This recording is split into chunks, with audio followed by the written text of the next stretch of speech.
Hi, me again. And you might have noticed I haven't done one of my questions and answer videos for quite a while. Mostly because I've answered all your questions in all my other videos for you guys to watch.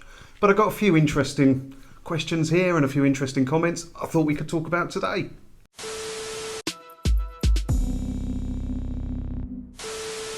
Okay, let's get started. First question. Does anybody know if I buy a live sporting event and watch it on my mobile, do I need a license? What about YouTube live feeds? Now, sporting events, because it's a live broadcast, you'd need a TV license for that, whether you're watching it on your phone or not.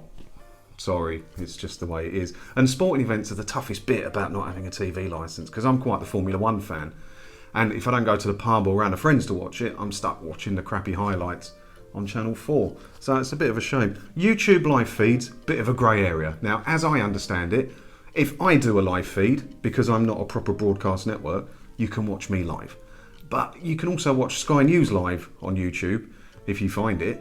But without a TV licence, you can't watch that, because that's a live broadcast from a proper pucker broadcaster. I hope that makes sense to you. You saved me £155 3 months ago, thank you. If I didn't just rely on my pension, I'd subscribe. Well, that's brilliant. It's lovely when I get messages from people telling me I helped them save that money a year, and from a pensioner as well. So good for you working all the streaming stuff and stuff. You're better than my mum is. Now, when you say, if I didn't rely on my pension, I'd subscribe. Sounds like you mean subscribe to me on YouTube. So just to clarify that, when you subscribe to someone on YouTube, it doesn't cost you anything. There are some options that cost you anything. I don't do any of that. I don't charge anybody subscriptions for anything. If you hit the subscribe button, all that means is when you get on YouTube, you'll be notified if I've made a new video, and then it's easier for you to find it and watch it. So if you haven't already, hit the subscribe button. It's not going to cost you anything. Don't worry. Do you need a license if you pay for Sky or Virgin subscription? Technically, you don't need a TV license if you have that, as long as you don't watch live TV or use BBC iPlayer on those boxes. But it's hard to justify having a Sky or a Virgin subscription if you don't use live TV. Why would you have it? You can just use free catch-up services or buy a catch-up service plan from Now TV or whatever. You know, do that and cancel it. If you've got it for the broadband deal, maybe I can see that. But there are better broadband deals out there at better prices anyway.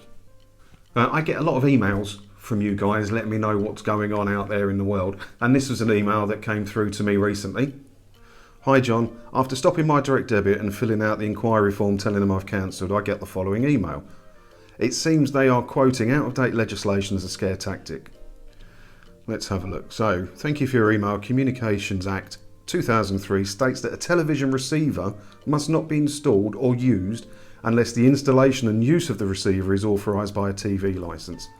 Yep, that is false information. You can have a TV, you can have loads of tellies, you can have a whole wall of tellies and not need a TV licence. The TV licence is based on what you use the television to do.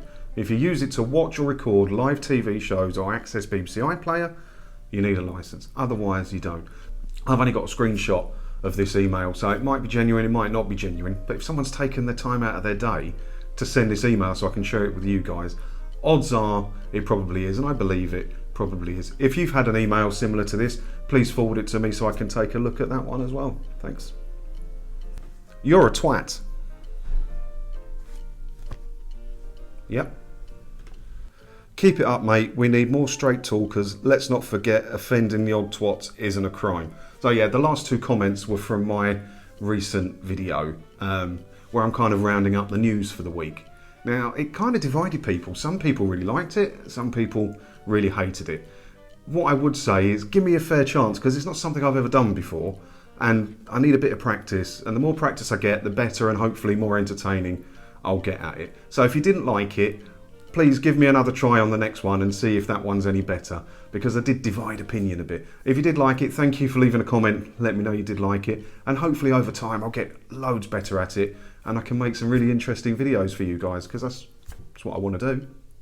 So this is another email I received from one of you brilliant people out there that send me loads of interesting stuff. Now this guy doesn't want to be identified, obviously, that's fair enough. He's a postman, and the other day he was just doing his rounds and he got chased down the road by a householder with this red card in their hand saying, "Oh, I believe you've got a parcel for me," because they thought it was a Royal Mail sorry you wasn't in parcel card. Have a look at it. Not in, card delivered by hand, read information inside. It looks just like one of those Royal Mail parcel cards, doesn't it? And even on the other side, it says delivered by Royal Mail. It looks like a proper pucker Royal Mail parcel card, doesn't it? And on the inside, you find this. Dear legal occupier, there is no record of a licence at this address. Your home has been authorised for a visit by our TV licence enforcement officers. They could drop by at any time. Daytime, evening, weekends, blah, blah, blah. Don't risk a fine of up to £1,000. And then down the bottom we've got, if we don't hear from you by the 1st of April, we will escalate our investigation.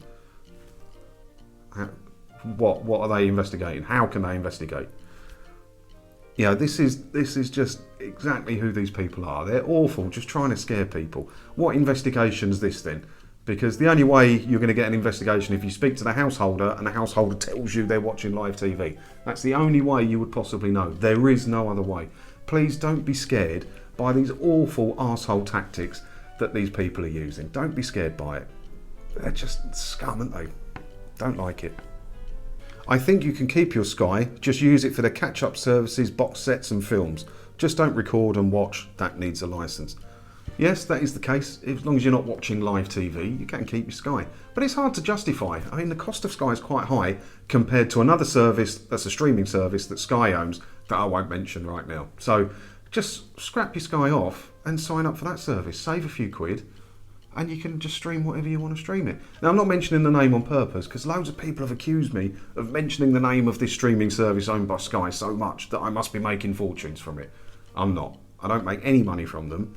I mention it because I think it's an excellent tool in the arsenal that we have to get people to stop paying the TV licence. It's the only reason. But I'm not going to mention the name because I don't want to get wrung out in the comments again. I just received my second demand for payment of my TV licence. I am over 75, they are saying they will cut me off. Can they do this? Sally, if you're able to send me a screenshot of the email, or if it was a letter, take a picture and email it to me. I'd love to see it, because I want to know what they're going to try and attempt to cut you off from. They can't cut you off from watching telly, even if you're doing it illegally without a licence. How can that possibly work? It comes through the air into your telly. How can they cut that off? They also can't cut your internet off. They don't have any powers to do anything like that. It sounds like an empty threat. But I would very much like to see a copy of this letter or email. If you can send it to me, that'd be brilliant. Thank you. Are they still visiting during these times? Yep, they still are. Here's a quick clip. Can I see your ID again, please? For what? Can I see your ID again, please? I'm not going to let you film it, no, because what are you going to do with that? You have to ask my consent. No, I don't. No, I don't. So that was a visit in the last couple of weeks. I'll put a link below if you want to watch the whole thing. The guy dealt with it quite well, but if it was you, what I would suggest is don't even talk to them that much, just get the door shut. But they are still visiting, so yeah, sorry, it seems they are. I wouldn't have thought they would be, but it turns out that they are, yeah. Sky News is streamed live on YouTube, but there is, so I'm told, a 20-second delay compared to live TV, so does that mean it's catch-up? When we refer to the fact that you can't watch live TV without a TV licence, we don't mean live as in it's happening right now. It means live as in that's when it's being broadcast. So if you look at EastEnders, for instance, there's a 3-month delay from when that was filmed to when that's broadcast, so that doesn't count either. It's anything as it's being broadcast, and even if there's a bit of a delay on the broadcast, it's still as it's being broadcast. So without a TV licence, sorry, you can't watch Sky News live on YouTube. After a month analysing what I was watching on TV, I realised I never once live TV. So as of today, 4th of the 8th, I've cancelled my TV licence after watching your Q&A. I'm expecting the letters and the visits. Will keep you posted. I get loads of messages like this, and I love every single one of them. Knowing that I've helped some people save that amount of money, you know, in these tough times just makes me so happy, and it's a good gut punch to the BBC as well. But if I have helped you, please do keep in contact. Comment below or send me an email. I'll put my email address in the description box below, so you can drop me a direct email if you want to. Please do keep me posted if you get any visits or anything that happens, and you know, I'm always here to help you, and if I can't help you directly because it's a bit above my pay grade, I know the people who can, and I'll point you in their direction. If a visitor to your home uses iPlayer on their own personal device, have they broken the law? So that's an interesting question actually, this one, I quite like it. So you don't have a TV licence at your address, but a friend of yours pops round and they have a TV license at their address, but now they're in your home and they're sitting on their laptop watching BBC iPlayer. Is that legit? Now, it is actually a ridiculous clause that means it is legit. Let me show you. This is direct from the TV license website, and it's about students with their TV license and whether they're covered or not, but it applies to this. So let me read you this little bit. If your out of term address, parents' address covered by a TV license, but that can be your home address if you're around a friend's. This is just on behalf of students. And you only use TV equipment that is powered solely by its own internal batteries and you've not connected it to an aerial. So it's a really weird thing, and I did talk about this in a previous video. I'll put a link above. And it's really weird. So they can watch BBC iPlayer in your address where you don't have a TV license, but they can't have their laptop or their phone plugged into the power socket on the wall. How fucking ridiculous is that? So yeah, they can, but it's ridiculous, isn't it? Congratulations on getting 10,000 plus subscribers. I hope your number of subs will continue to grow. Thank you very much for that. Yeah, I was really happy when I got to 10,000 subscribers because it's quite a big milestone, isn't it? But what makes me happier is, as I said earlier, all the people commenting saying, I've saved the money over the time. I love it, and that's why I do this. Yes, I'm trying to expand away from some of the TV license stuff into more TV-based stuff, but that's only because you can only say so much about the TV license, can't you? And by now, I've pretty much said it all. But I will keep you updated with everything to do with TV license news, and if I get flooded with more questions, maybe in the future, I'll do another one of these questions and answer videos. So I'll see you in another video again soon. Thank you for watching.